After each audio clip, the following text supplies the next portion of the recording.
You're listening to Business Talk Radio, where we take business to the next level. Rapping with Dr. Jacalyn connects you with experts from all over the world to help you take charge of your career, your business, and your life. Rap along with us. Visit drjacalyn.com to learn how to become a guest or a sponsor. And now, the doctor is in.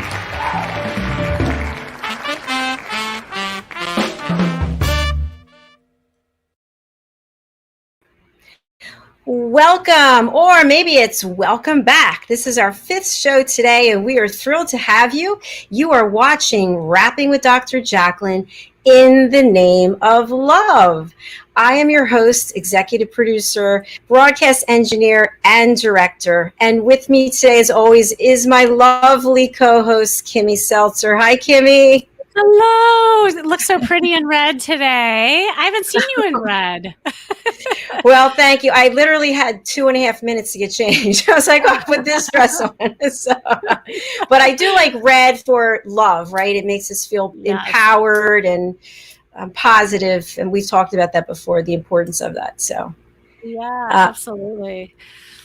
So what's been going on with you since last week? What are you up to?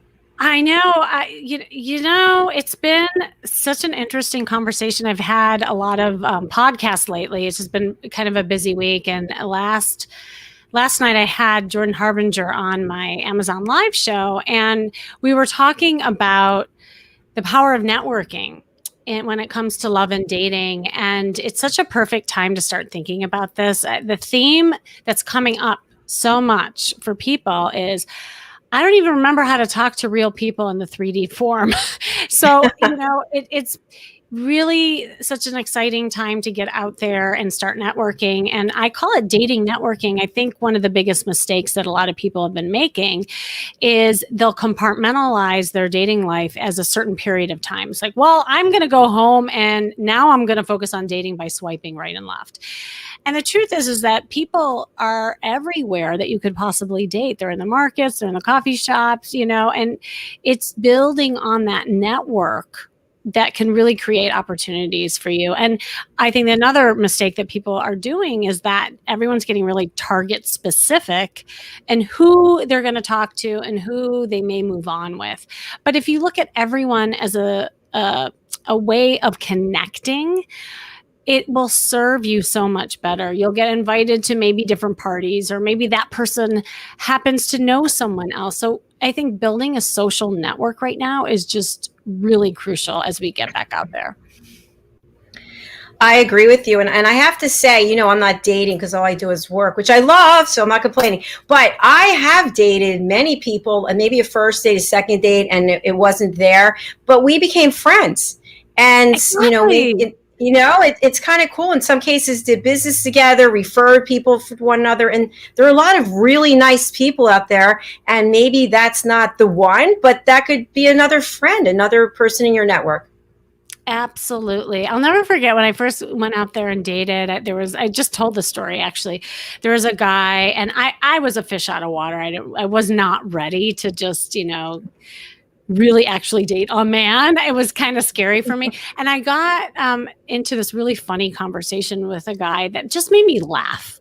You know, that was the gift. He made me laugh. I wasn't really interested in doing anything else other than laughing and having a nice friend. And after our first date together, when we finally met, he wanted to like go on to a date. And I kid you not, this is what happened. He's like, so I'd like to see you again. I think this is really cool. I think we have a great connection. I looked at him and I just start bawling. I just start crying. And he's like, are you okay? I said, yeah. I said, I'm just so sorry. And I just was really vulnerable. And I said, I'm just not ready to date right now, but I really like you. And I'm just wondering if I could be your friend. He said, you know, normally I think I'd be a little offended, but I love that you are so like honest. And I think you're really cool too. So yes, I accept. And that guy ended up being one of my best friends during a very difficult time in my life. And we learned a lot from each other. So to your point, I mean, friendships serve you. So do business partners. Any kind of situation where you can connect with someone could be a gift. Agreed. And we both know that life is much better with people in it. So get out there, folks. Like Kimmy said, it's time to network. And I hope you reach out to Kimmy for all the fabulous things that you do. Tell us about what you're doing, Kimmy. Oh, yeah, I forgot to say about that. I'm like, oh, doesn't everyone know me? No, my name is Kimmy Seltzer. I'm a confidence therapist and a dating strategist and image expert. So I have various services in helping you attract more love, more opportunity in your life. I have a lot of virtual programs, so I can work with people all over the world. But I also, now I'm starting to do more in person, which is exciting. So I can take you shopping and flirting. And that is always the best way to really like synthesize everything that you learn. So I'd love to get in touch with you. KimmySeltzer.com is my website. At Kimmy Seltzer is my handle pretty much everywhere for social media. But you can also go to AskKimmy.com to send me a direct question. And you'll also be in my community and you'll see all the things that I'm up to. And how much fun would it be to go shopping with Kimmy? That sounds like a blast. Get a whole new image makeover. It's fabulous. So yeah. Well, and what's fun about that is that people then embody a different energy. Like, when you have new clothes and you feel really confident in it, you move through the world differently. And that's what I find with these makeovers is it's not just the clothes. It's the attitude that you have. It's the confidence that, you exude when you're wearing that. So yeah. Come and do a makeover, y'all. I love the word makeover because that's a great transition to bringing our guest out. Our guest is Paula Love Clark, and she is an international makeup artist. She is a poet, an author, a presenter, and an interviewer. And she's written 4 books in the last year, okay? Mind-blowing. Let's bring her out. Paula Love Clark, welcome. Hi, thanks for having me on, guys. It's a pleasure. Where are you joining us from today, Paula? England, Surrey in England, in the UK. I love the UK. I have made so many friends in the UK. I cannot wait to go over there. I'm going in the spring of next year. So, fantastic. And can I just say I love your accent? Like, it doesn't even matter what you say. You just sound really good. Well, I'm Welsh. So. Oh, yeah. Welsh. The accent's really pretty. Thank you. So let's see where to start. I'd love to. I have this major connection with being a makeup artist because I was a makeup artist for years on the side, and it just how you transform people, give them that confidence, and what Kimmy and I were just talking about. But let's start with the fact that you're an author and wrote 4 books in the last year. Okay, how does this even happen? Okay, so when I was 13, I had a vision of me being a writer and an artist because I'm also an artist. And I always wanted to write. It was what I wanted to do. And at 25, I wrote a book, sent it to publishers, and, you get rejected. I got 18 rejection letters, and that was it. They were all very lovely, and I didn't pursue it, which I should have done. And then go forward. I've half written a few novels over the last 10 years, kind of shelved them.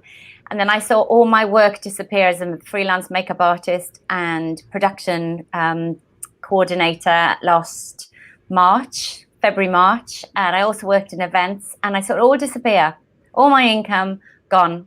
And so I just picked up my pen again and I started writing. I had some poems I collated. Then before you know it, I'd written my first book. Ta-da! So I've got my books here. I'm going to show you in order. So last March to April, I wrote An Ode to Woman, which is an anthology of poems dedicated to the art of being a woman, take you through from being pregnant right up to end of life. And then while that was being published, I then wrote this, The 7 Traits of a Highly Successful Single Parent. And that's a self-help book for changing your mindset and helping single parents, not just women, to change their mindset after trauma, divorce, separation, the way that life just kicks you down, throws lemons at you. And it's all about, helping you to transition over to kind of the next step, finding your dreams, etc. Meditation, saying yes to opportunity, opening your life up. So I wrote that in a month. That's a 70,000 word book. I wrote that in a month. That was published the 1st of June. So the first one was published 1st of May. The second one published 1st of June. Then in November last year, I wrote A Woman's Ode to Man, which is a quirky look at men from a woman's perspective. That's another poetry book. I wrote that in 10 days. And I got that published last year. And then in February, with my exasperation with being doing homeschooling, I wrote my first novel. I don't know if you can see it. It's called The Diary of a Lockdown Mum. And it's, again, I wrote that in 3.5 weeks. That's about 60-something thousand word book. Yeah. That's incredible. Wow. Oh my goodness, I'm exhausted over here. I know, sorry. I know, as we were going through it, I have a burning question. Like, where do you get all the inspiration of all these topics? Is it like personal? Is it just It's all in there? Yeah, it's all. I watch people. I've got a degree in philosophy, so I've got a mind that kind of banks things, and I see life multi-leveled. So that's why I multitask so much. I managed to be able to. You've got some feedback, haven't you? Have you got feedback? Shall I unplug? Shall I try unplugging? I don't hear it.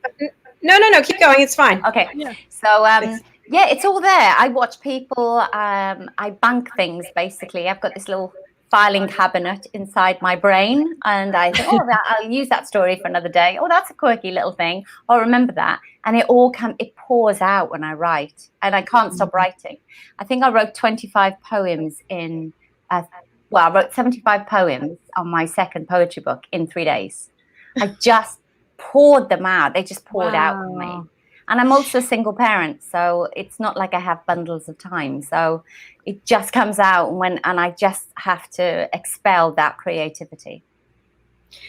There's so many lessons that you just taught us from what you shared. First of all, I want to just reference the fact for people who are watching and listening, she was rejected by her publicist over and over and over again, and she did not give up. And I think that so many people are one step away from getting to where they want to go, but they just give up. So I hope that you take Paula's journey as a lesson for yourself.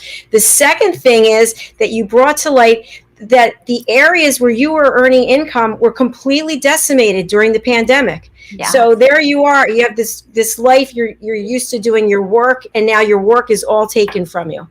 So, and what did you do? You took all your energy, you're homeschooling kids, and then you took your energy and produced and published 4 books. My hat is off to you, okay? I don't even have a hat. Mm-hmm. That is brilliant, really. Congratulations. Thank you.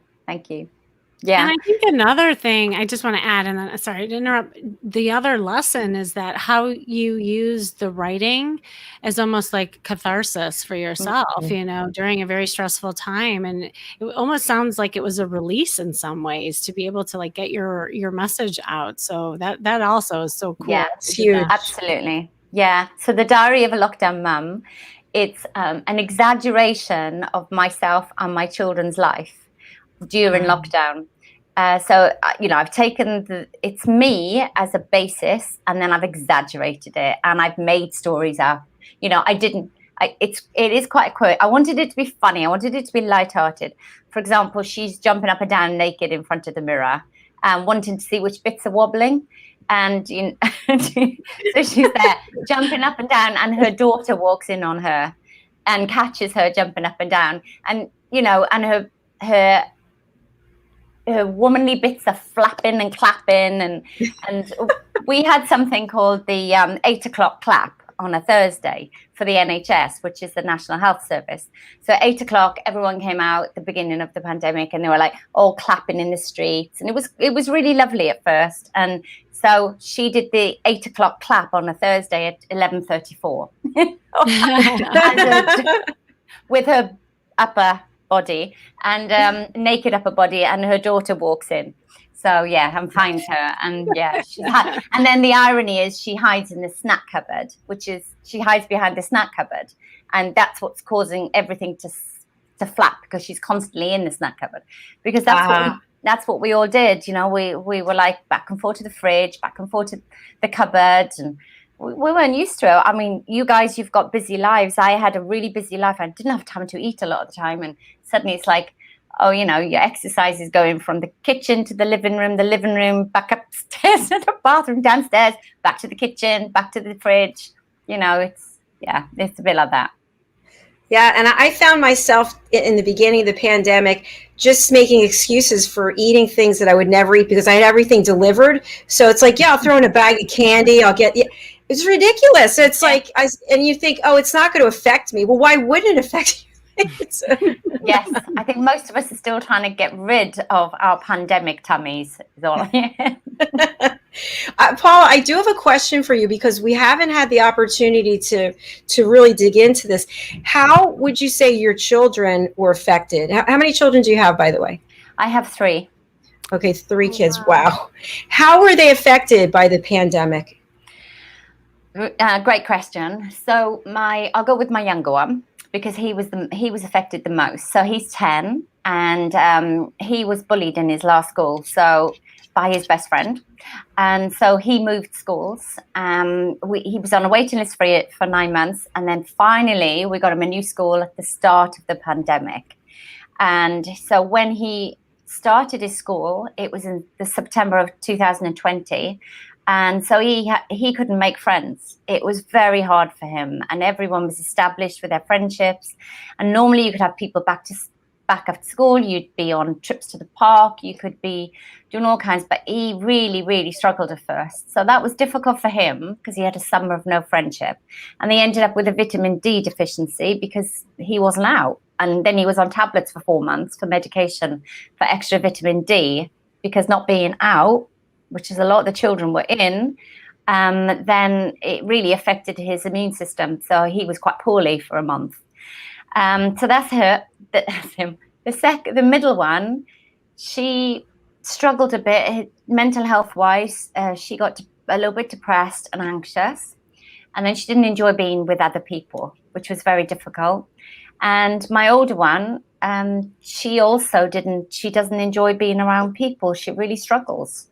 And then the mask, as she's a model, and the mask has given her cystic acne, which is really bad, because they don't like going out without a mask. They feel exposed. So it's having to change their mindset and accept that they are actually free in their minds. But it's really both my daughters, they're both teenagers, and they got quite anxious. Yeah. Thank you so much for sharing that and being so authentic. And I'm sure as a mother, that's a very hard thing to watch, because you're going through your own. Everything you were doing is now put on hold. And as Kimmy pointed out, you've got all these feelings that are coming out. Do you share your poetry with your children? Do you read to them? Yes.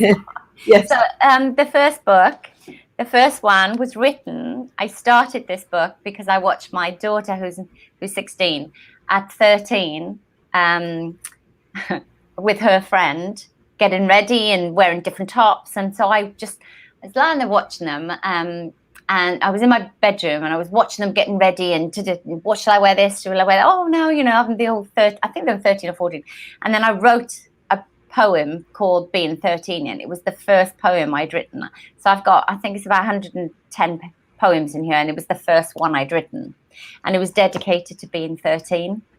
And then I've charted a lot. All of my children have been bullied, all of them with severe consequences. One moved school, another one ended up in a terrible state mentally, and another one it was in the middle of her exams. Yeah, and she's probably ended up with half the exams that she should have done because of it.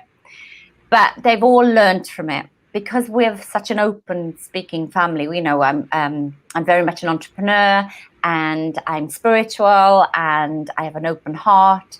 We talk about anything and everything. So they come to me and they tell me everything. I know all of my kids' issues, and we have a very open relationship with each other. I'm their safe place. I know I am.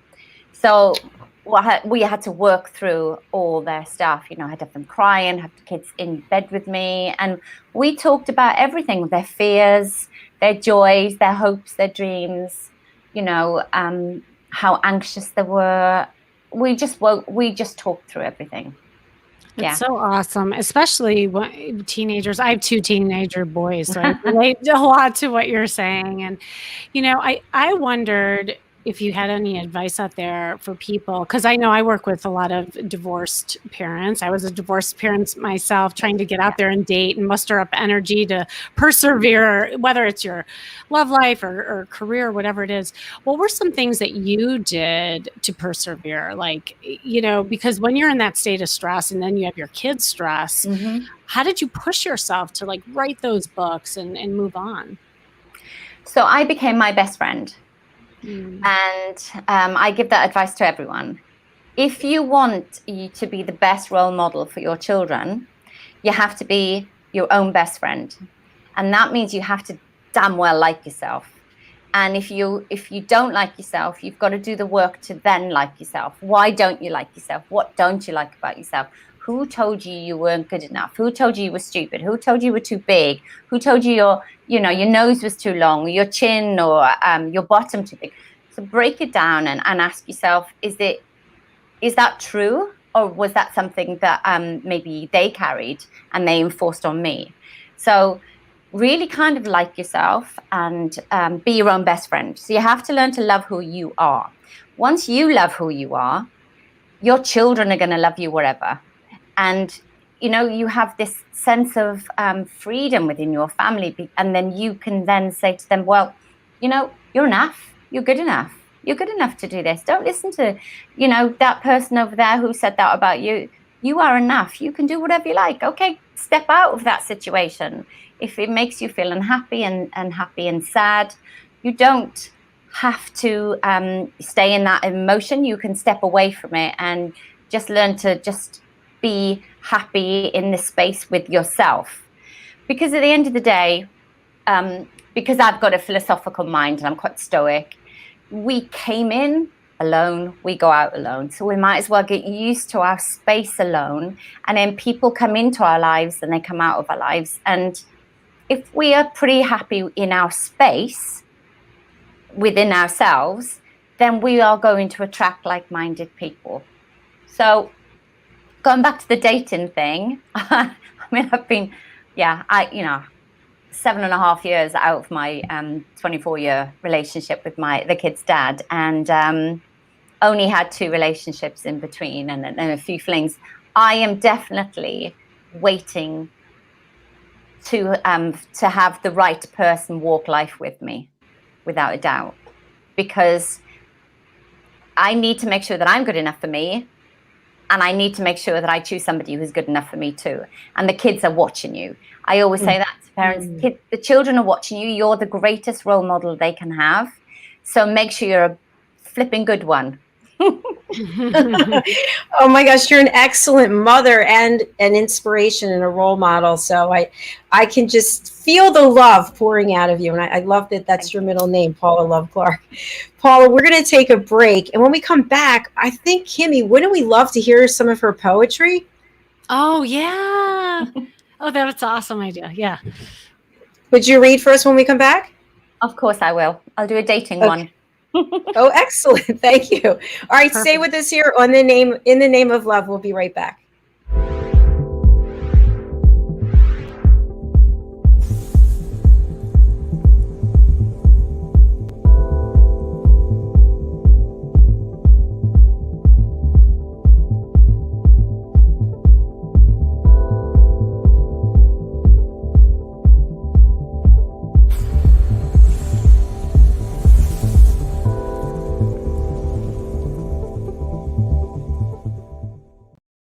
Have you just lost your job or have been laid off and you are looking to transition to a new job or career? Maybe you have even tried submitting tons of applications and yet you keep getting turned down for jobs you qualify for. Don't wait until you become overwhelmed with rejections when you can easily transition or get your dream job. Let MJW Careers guide you to the right career path and a better, brighter future. At MJW Careers, we know what hiring managers are looking for, and our goal is to land you the job you deserve.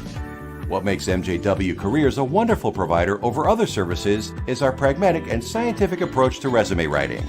There are rules, there are visual cues, there are content best practices, We understand those and work within the boundaries to ensure our clients' messaging appeals to the decision makers. Our career consultants will help you transition into new roles quickly and effectively. With our experience in virtually every industry, we will provide direction in the frustrating job market by helping you write a customized, professional resume and prepare you for your interview as well. Join the great number of people we have helped scale up to greater things in their careers. Let us help you on your career journey. Come visit us, www.jobstickers.com, to learn more and grab a free resume review or ebook.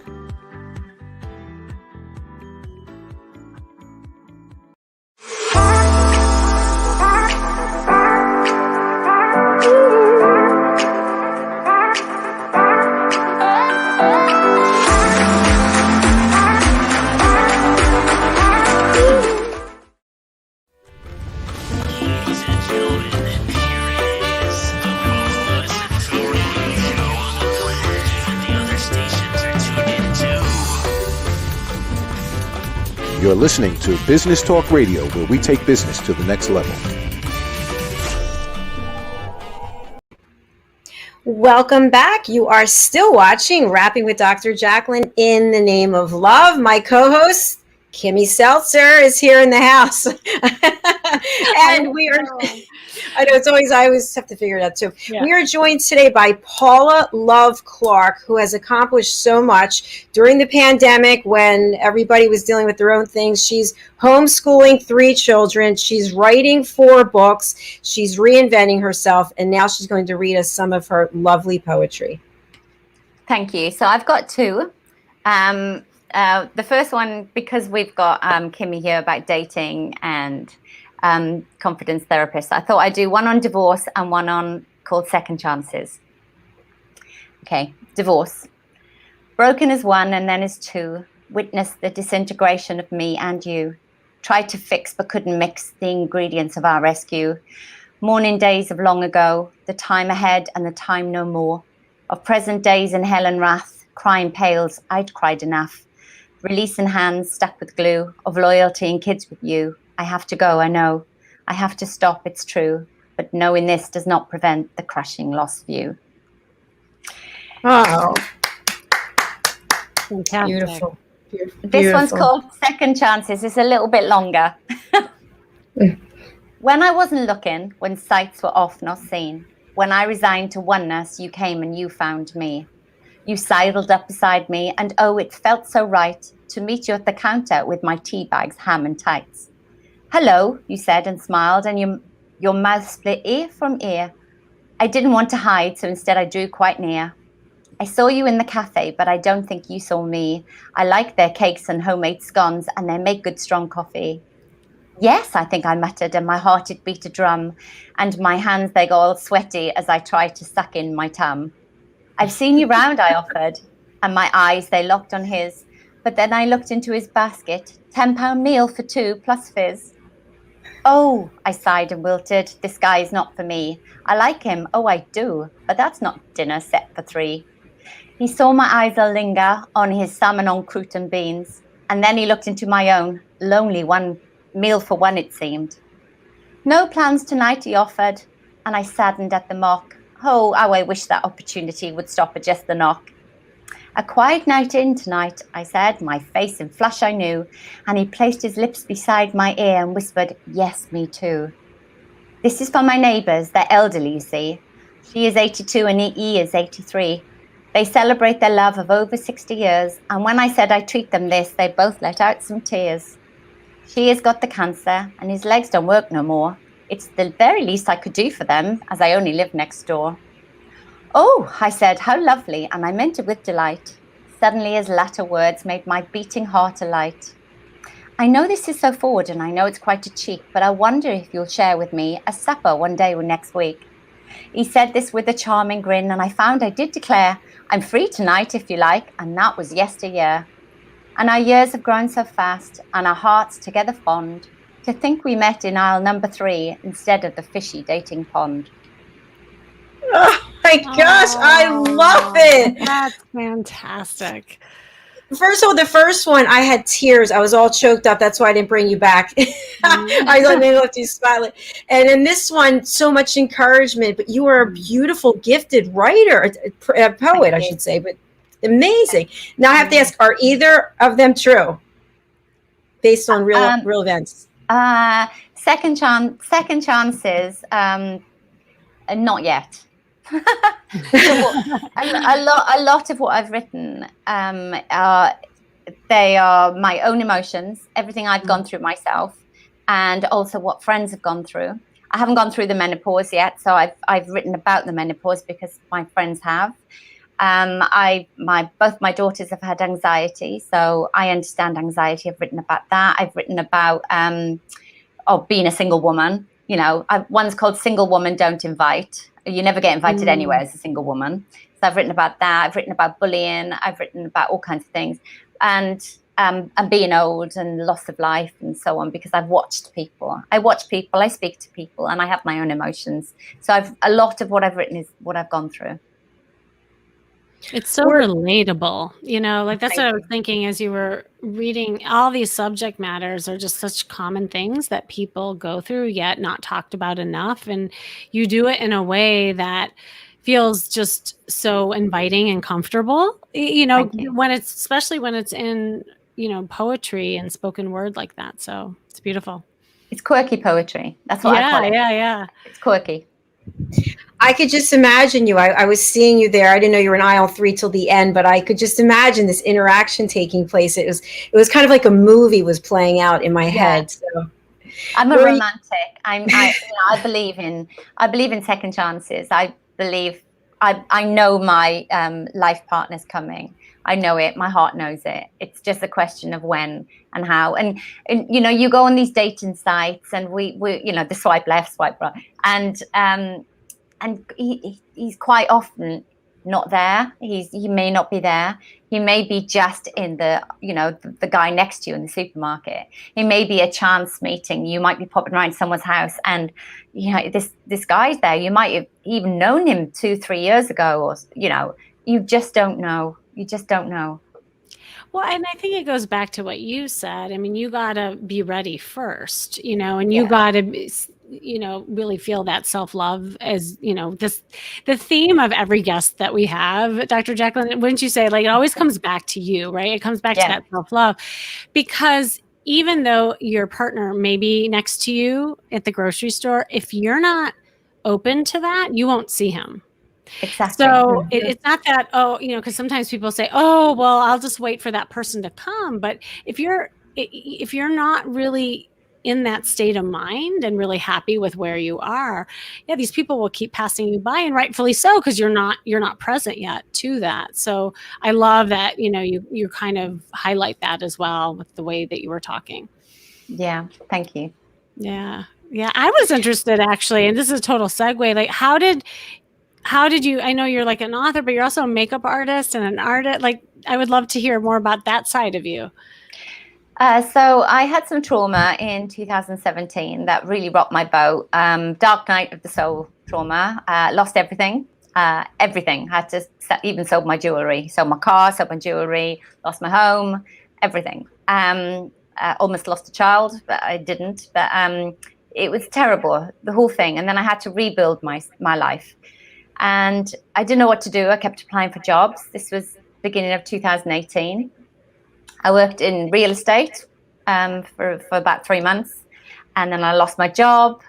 And it just, lots of things happened. And somebody said, you're good at makeup. Why don't you do makeup? Because I did makeup, did some short courses in the network marketing business I had.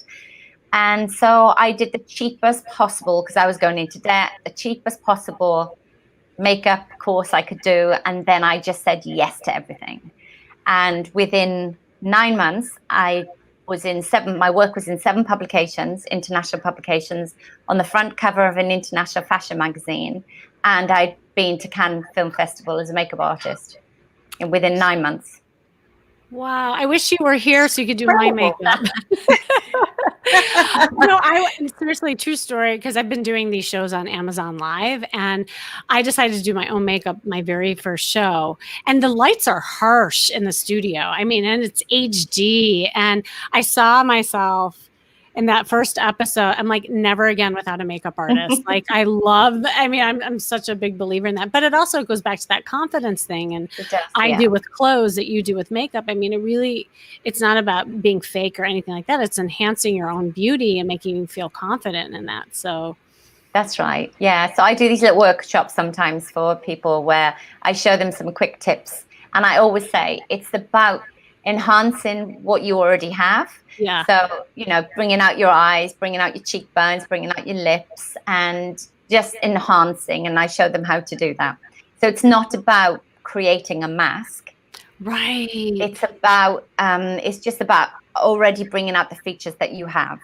And we all have features that we like, and we all have features that we don't like. So even if you've got thin lips, it's something you can do about it. Even if you've got drooping eyes, or a wide nose, a narrow nose, or hardly any eyebrows, you can do something about it by using makeup, and you don't have to use a lot of makeup to do that.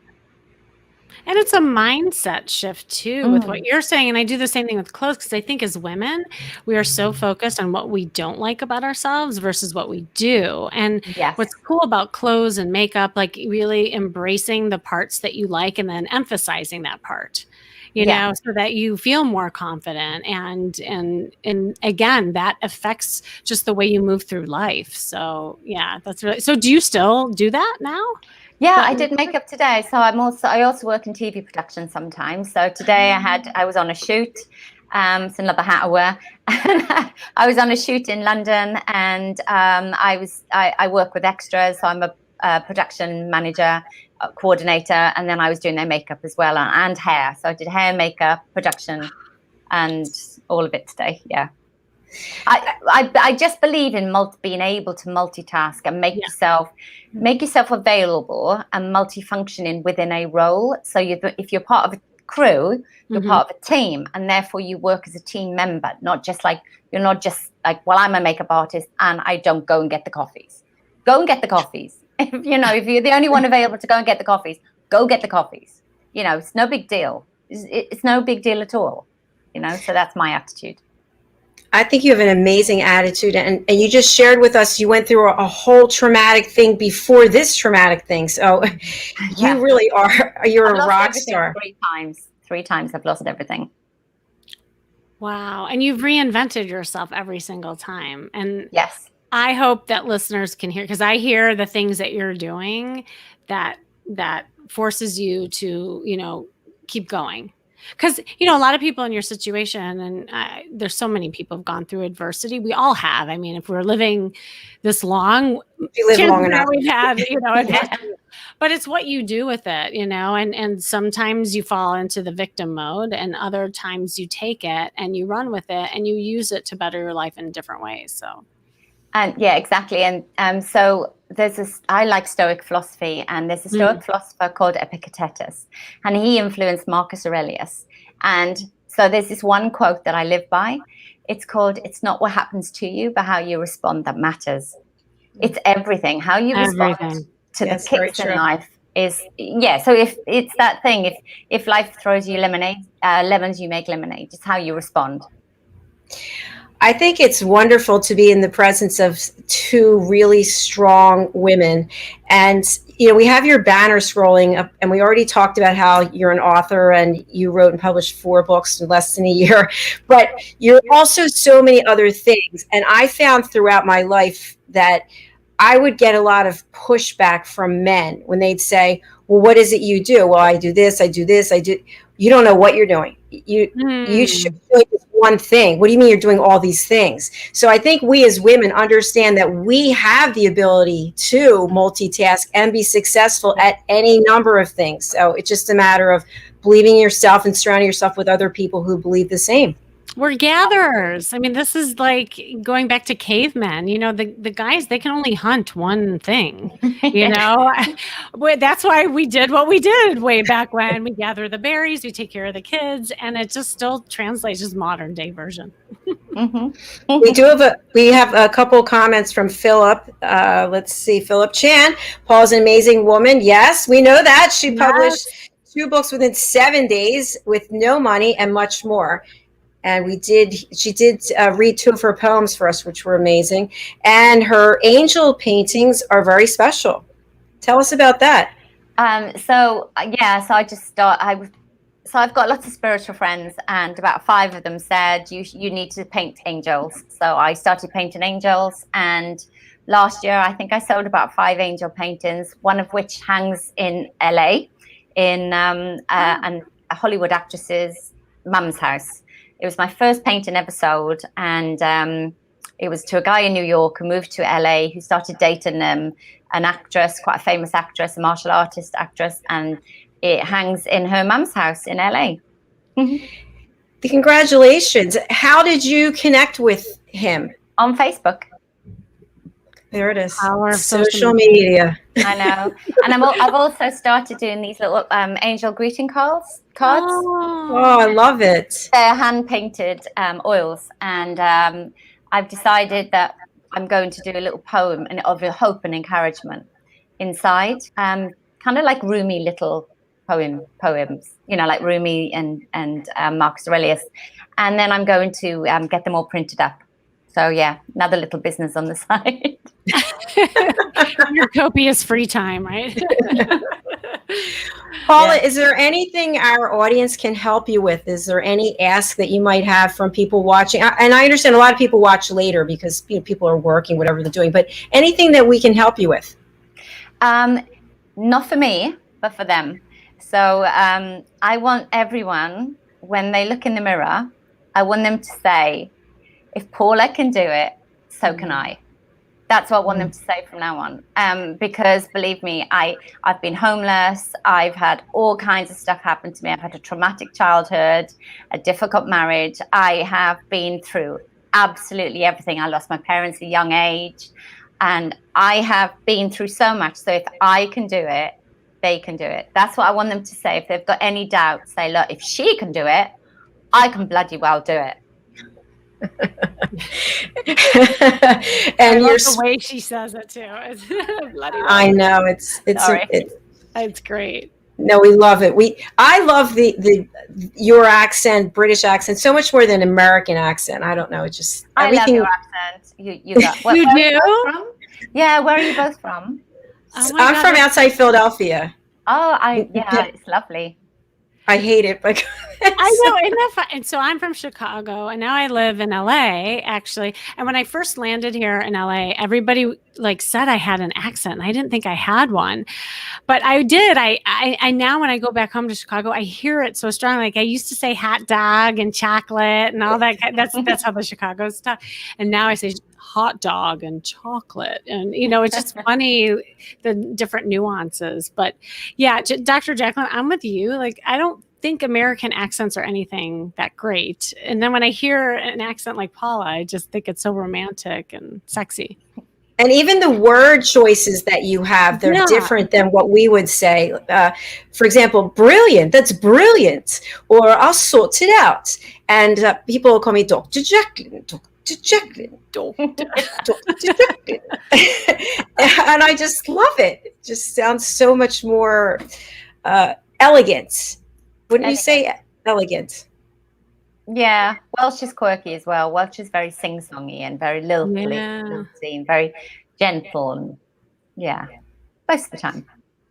Do you have any funny dating stories to end with? As we're talking about single parenthood and dating. Oh yes, I do. So it's a recent one. So I haven't seen this person for a very long time. And I don't know if I should tell this one. No names. Oh, just tell it. Now you're teasing. Oh, so so I hadn't seen this person for a very long time, and Just one of those coincidentally meeting someone. It's not a date. Oh, I can't tell this. I can't tell this one. No, a funny dating story. No, I can't tell that. I just can't tell that one. No. Okay. Do you have any others? Other dating. Oh yeah. Well, there was the tennis coach. So I was really excited to be meeting this guy. Really, really, really excited. I liked his picture. It was one of these dating sites. I turned up, and it took an hour to get there. The traffic was awful, and I sat there. And after 5 minutes, I thought, he's the most boring person I've ever met in my entire life. It took an hour there. It was going to take me an hour to get home, and I said to the waiter, "Is there any way I can escape?"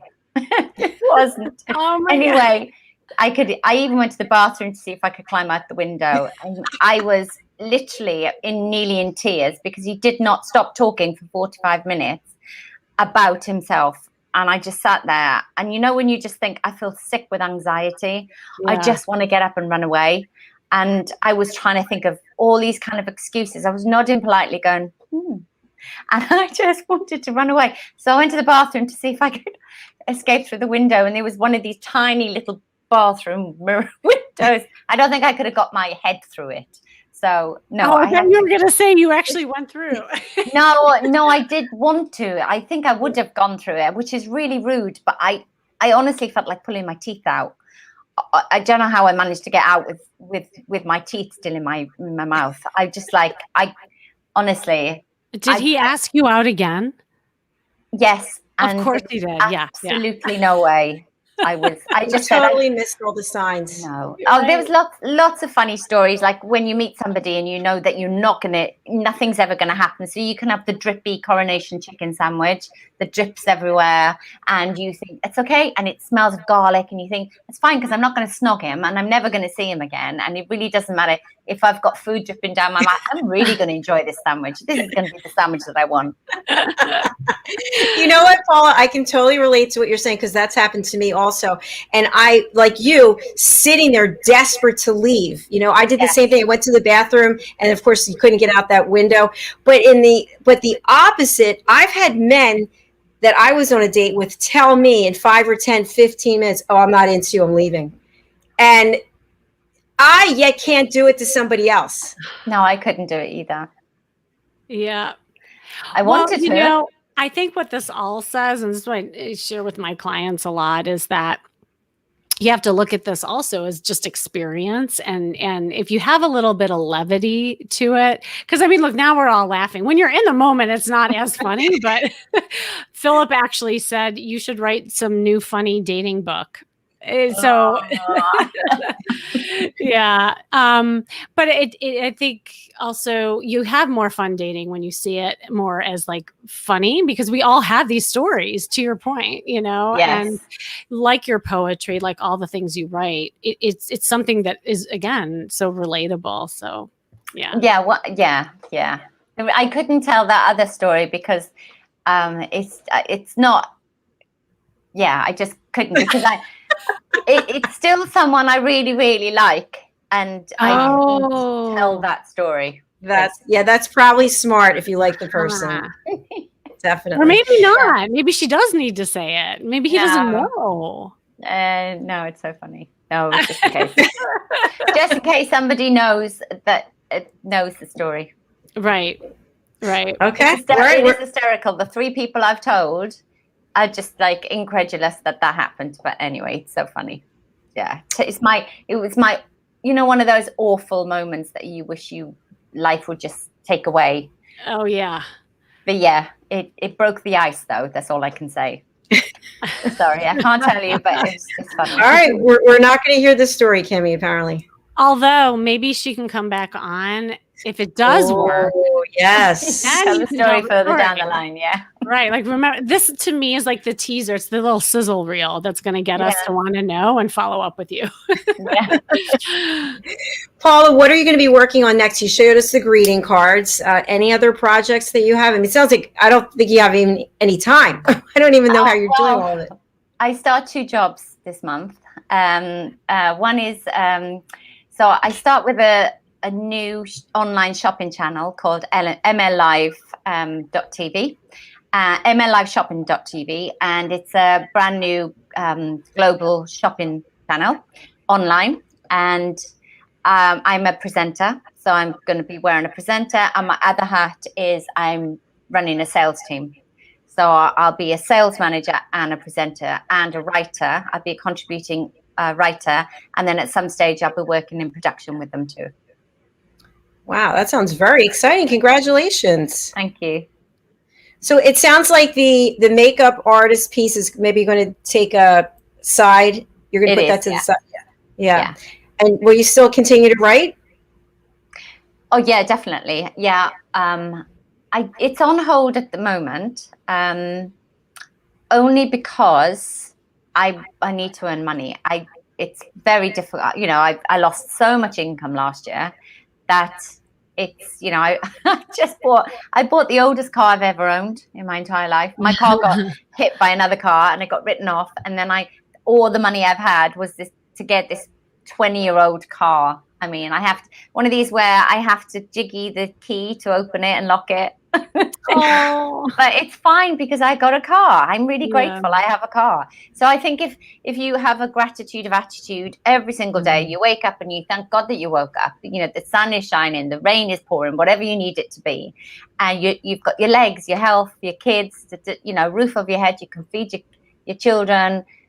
So much to be grateful for every single day. The rest is just a bonus. No. Amen to that. I totally agree with you. Philip Chan has another comment. Thank you, Philip. Dr. Jacalyn Kerbeck, is Paula coming on your show? I have a story to tell. We'd love to have you on I Have a Story to Tell.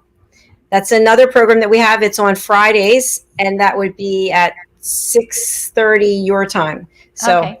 Yeah, so we can definitely reach back out and see if it fits in with your schedule, because obviously you've money coming in is very important, as my father would say. Yes, it is, especially when you got two teenagers, right? Oh yeah. Oh yeah, that's for sure. Well, thank you again for being here, Paula. It's been an absolute delight, and you're so beautiful inside and out. And thank you. I love the fact that you are just so open with what you've been going through, because to look at you, right, you would never know any of these things. That's right. And that's important because, I don't mind saying I'm 52 years of age, and from everything I've gone through, I should look a lot older than I do. Yes, you look a lot younger than 52. Thank you, but I should, from the life that I've had, I could have ended up with an addiction, or I could have ended up really unhappy and miserable. But it's how you respond to life, and life can be very tough for so many people. But it's how you respond. That's all I can say. It's how you respond. Well, keep doing what you're doing, because you look beautiful and you're glowing. We're so glad that you have these two jobs that you're going to be starting, and you've got the greeting card business and the paintings.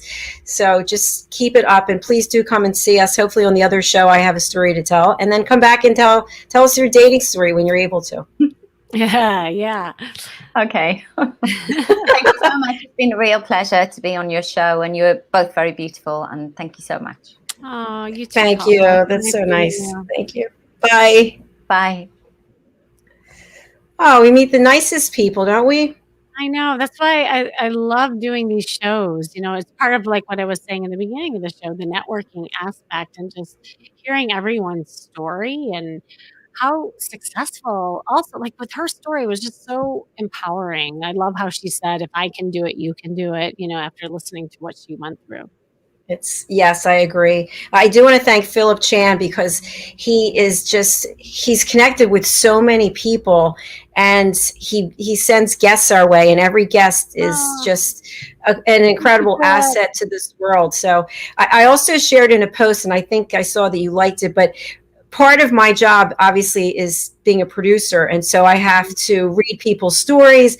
I get clips that people send or photographs, and I have to circle back with them. And Kimmy, I find myself so many times like literally crying because I can't believe that I am in a position with people like you that we are able to have people come and share their story to a global audience, that because of this pandemic, that this is a gift that we have, that we have the ability to bring people out and share their stories. Yeah, and I think it is so healing, especially in a time when we couldn't share our story out in the real world. I mean, I think that's why Clubhouse got so, popular and what we do, because we are able to like keep connected. And I think this will continue to create that connection for people now and beyond. So yeah, I'm so grateful that I'm doing this with you. Well, and I'm grateful to you also, and also for Clubhouse. I had a guest on today, Heather Dean, and she's an interview coach. She's actually one of my coaches. She's in Jerusalem. She was a celebrity interviewer. Anyway, she quoted an article today. I think it's in the tech section. I think she said the New York Times, but that social media is going to be even bigger than what it's been, which surprised me. So I want to go take a look at that article. But when I think back to before the pandemic and what my life looked like, and I think about it now, it's completely different. And I wonder if people all over the world are also having the same kind of breakthrough where you feel like you're going through the motions, just doing things, having conversations that are meaningless. I don't know. I feel like we came a long way just as a global society. No, and that's not just like your kind of feeling. Like that, people have been talking about this, and there's evidence of that too. That because we were forced to slow down, we are now more grateful of the little things too. Because I think you're right. Like, well, in dating, it would show up where people were just numbing out and meeting people right and left, not really connecting. Just having like, oh, I'm dating, but not really. And here we are almost like going back to courtship, like how it used to be, where there's this like cultivation of relationship, but it's trickling down in business and even like getting back in touch with old friends that you haven't talked to forever because we had time to. And I think it's that time element that caused us to really be able to focus on like authentic connections too. That is definitely one of the great things that has come out of this. And even again, as I mentioned, Clubhouse, which I say all the time, I'm not paid, I'm waiting for money. No, I'm kidding. But I've met so many cool people like you that I never would have met otherwise. And I'm just very grateful. So thank you for doing this program with me. And thank you. Thank you for having me. Excited for more. Me too. I'm going to spotlight you. And again, tell us where we can watch you doing your other programs, and how can people reach out to you if they want to work with you? Yeah, well, I do have a lot of other stuff going on. I have a show on Amazon Live. You can go to swaytvlive.com and catch me there. I do shows like on different days. So the best way is to get into my community. You can do that by going to my website, kimmyseltzer.com, or go to askkimmy.com, and that'll get you into my community. And I also have my own podcast called The Charisma Quotient, and that can be found anywhere where you listen to podcasts like iTunes or Spotify. And I have a lot of like fun things coming up. My next class, so I had a flirt master class a couple weeks ago, and it was definitely successful. People want me to do more. And I think in the end of June, stay tuned, I'm going to be doing a speed dating event, do a little teaching, and then we're going to speed date. So at least virtually we can get used to each other so that you can apply that to the real world. So we'll definitely stay tuned for that. That's exciting, Kimmy. Good for you. Yeah, it's super fun. And I love having the boys and the girls in the same room together. It's just, I don't understand. Like we've been separating each other, for a long time too. And, I used to just coach women or just coach men. And I'm starting to now integrate the two, because that's the application. That's how we're going to learn from each other. We have to put fear aside and move forward with different approaches. Absolutely. Thank you again for being here, Kimmy. And I hope you have a beautiful rest of your week. And I look forward to seeing you next week. Thank you. Yeah, I'll see you next week. Bye. Bye. Well, that's our 5th show, and we're so glad that you're here. And again, if you've missed any of our programming, all you have to do is go over to YouTube and subscribe. Please subscribe to Dr. Jacalyn LLC to see all of our shows. We have shows coming up tomorrow. We do 18 shows a week, and we're actually in the process of working with a wonderful organization to do a rebranding of everything that we're doing. So I'm really excited about that. I'm working on my second book, which is called Behind the Mask, Stories of Hope, Inspiration, and Overcoming Adversity. And if you'd like to be interviewed to be considered to be in the book is actually other people's stories of hope, inspiration, overcoming adversity. All you have to do is go to my website, drjacalyn.com, and you can apply to be interviewed and considered to be in the book. The other thing I want to mention is that my book, Behind the Green Screen, came out May 22nd. It was published. I started it in February. I wasn't as quick as our last guest was in her publications, but it took me just under 3 months. And our book hit the bestseller list on Amazon on June the 4th. So I'd love for you to pick up a copy. You actually can get the ebook now for 99 cents. You just have to go over to Amazon and put in Dr. Jacalyn Kerbeck. They're all the messages I have for you right now. I really want to thank you for your loyalty and for spreading the word and for subscribing on YouTube and for buying the book. It all means so much because this is really all about you. It's all about people coming forward and sharing their stories so we can all help each other. Thank you again. Look forward to seeing you tomorrow. We're starting with It's Your Stage, which is at a new time. It's now at 11:30 Eastern Time, which is 8:30 Pacific Time. And that is 11:30 plus 5, 4:30 British Summer Time. And then we have a brand new show with Deborah Wooten. It's called 529 Club Creatives. I'm so excited about this one. That's at 12:30 Eastern Time, 9:30 Pacific Time, and 5:30 British Summer Time. So we've got that. We've got two A Better Use, and we've got It's All About Dating. So do come and join us. You can find all the information about our shows on my website, drjacalyn.com. You can book your session to be interviewed, drjacalyn.com. Everything is over there. You can even buy my book. So go to drjacalyn.com if you would. Thank you. Take care and have a good evening. For nearly 2,000 severely injured veterans, everyday life has become filled with barriers. Day-to-day simple tasks can become pretty daunting. I have to carry my chair up 2 flights of steps or have somebody do it for me. What scares me the most is just the falling. When I'm struggling with my house, I think, to have that one great barrier just knocked down, it's crucial.